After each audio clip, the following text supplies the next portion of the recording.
Hey guys, I'm back for another video. Yeah, sorry, it's been a long time since I posted my last video. A lot has happened. I mean, it's summer, which is really nice, and yeah. Also, we're kind of living in a pandemic, so yeah, you can't really forget that. And, well, school's over, which means that I can probably, make videos a lot more often and post them more regularly. Yeah, sorry, I have not been able to post any since, what was it? What was my last Gadgetsmith video? The grappling hook arm. Yeah, that was cool, but it's kind of been a month since I've posted that, so I'm going to try to make it up to you guys this summer and try to post more videos. But, enough of that, let's get started. So for this video, I'm going to be showing you guys how to make this. It's pretty cool. Basically, it's based on the Iron Man gauntlet, and it shoots these two missile darts right here pretty far. I think when I recorded this, it was like, it shot 20 feet, not sure. I've made similar projects like this before, like the grappling hook arm. It's pretty similar to this. It shot a dart that was attached to a string. Same concept, rubber band powered. There was a clothespin that released the rubber band and shot the grappling hook away. This is pretty similar, except it shoots two darts, and also I did something pretty impressive with this one. Instead of you having to press it and use another arm to press the clothespin, you can actually control it with this right here. Basically, if you pull this right here, so you can pull it forward, it releases this, and releases the dart, which fires. So yeah, it's pretty cool. Yeah, it's a mechanism that uses this string right here. So when I pull this string, it pulls this down, which therefore releases the dart and fires it. So yeah. But enough of that, let's learn how to make it.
the cardboard brace thing and put it around a glove, just a red glove, dishwashing glove that I found lying around.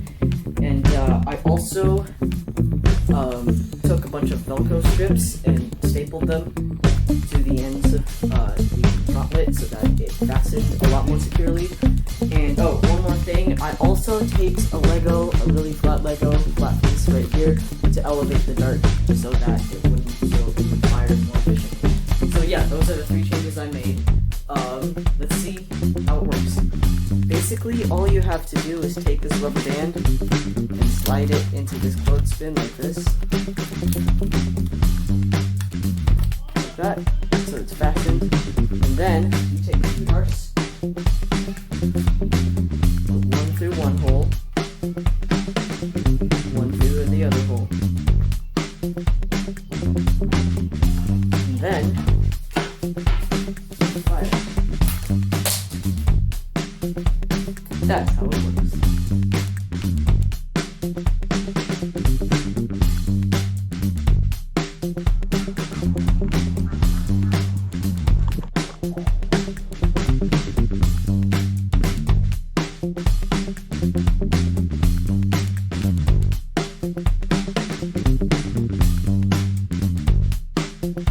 If you like this video, please go ahead and press that like button, and if you want to see more stuff on my channel, please subscribe. I mean, I'm not going to be mad or take it personally if you post, or will I? I'm just kidding. But if you want to see more cool stuff, please consider it. Anyway, that's all for today. Thanks for watching, and I'll see you next time on the Gadgetsmith.